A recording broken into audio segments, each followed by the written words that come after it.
Hi, I'm Tim Roble, and welcome to another episode of Adventure Athlete How-To and Product Reviews. 3-year anniversary today on my Scott's Patron Tuned mountain bike. And it utilizes the Bosch motor, but out of the motors in the mid-drives, the 250 watt motors, I prefer a Bosch over anything else. It's actually a flawless motor. I got about 6,200 miles on this bicycle and haven't had any issues or anything even need to be serviced. I am running a speed box, so that allows me to pedal over 20 miles an hour. I usually my top pedaling is probably somewhere around 22, 23 miles an hour. It's not really much on that, but you don't have that anchor behind you when you're trying to spin. I have upgraded this with some carbon fiber wheels from ICANN. They are the F930Es. They're really a super stout wheel. I absolutely love them, and they've held up super well. I've had those for a little over a year now, and they're doing well.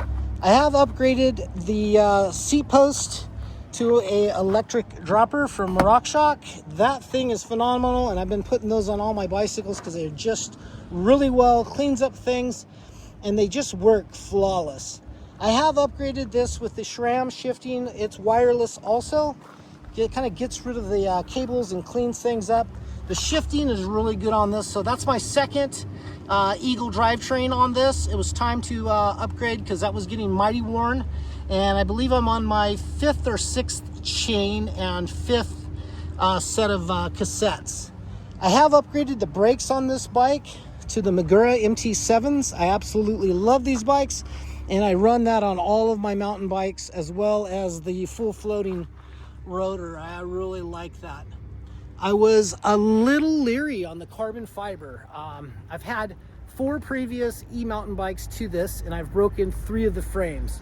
Being a machinist welder, it's aluminum. I figured, I can grind it out, stop, drill the crack, and fill it with weld, and maybe even plate it to make it stronger or more resilient. I have not had any issues, and all of the issues I've had is not from big, massive jumps. It's from a preload on a bunny hop. If I'm gonna bunny hop up a curb, I can do about 18 inches on this bike. It weighs about 60 pounds, but that was putting forces, and I was breaking the seat stays on those bikes right in this area. So we have more material put there. The left to right lateral stiffness on this bike is absolutely amazing. I did put a Maxxis Minion DHF 3.0 2930 in the front to get a little bit more rotation, flotation on the bike for riding in the dirt and some of the sandy areas. Now, this is a wonderful bike, kind of a do-all bicycle. I really, really like it. It will only accept a 2.6 in the back. It cannot get a 2.8 in there.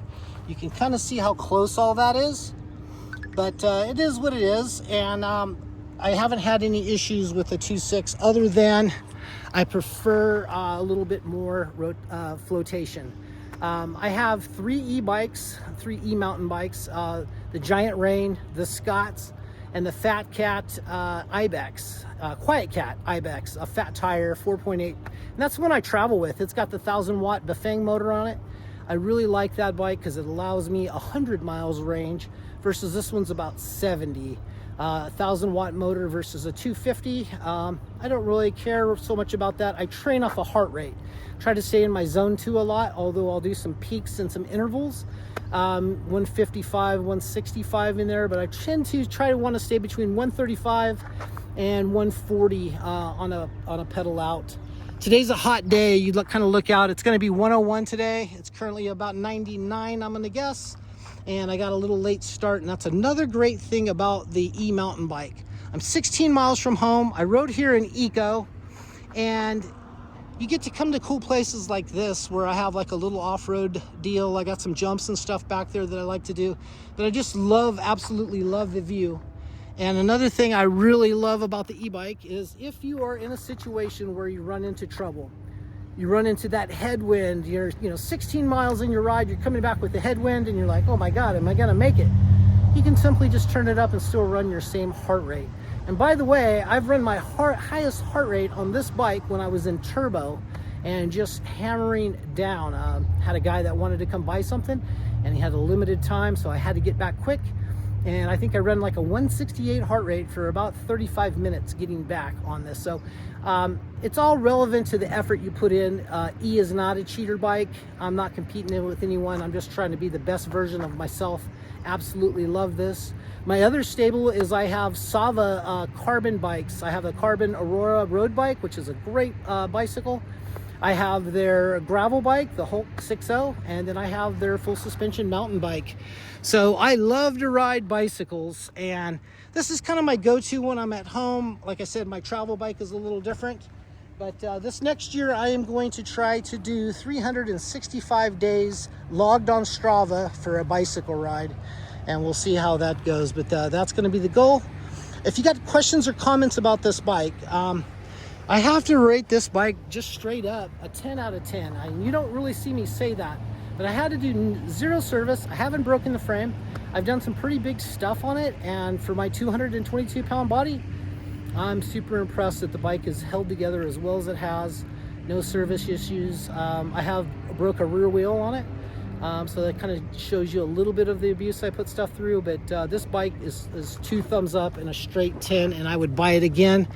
I like that it had the cable shifting or not shifting, but you could tune the suspension on it. And the rear shock is hidden in there. That's one of the downfalls of the bike that I don't like. I still doesn't take away from the 10, but it's kind of hard to get to in service. Wipe it down, although it stays a little cleaner.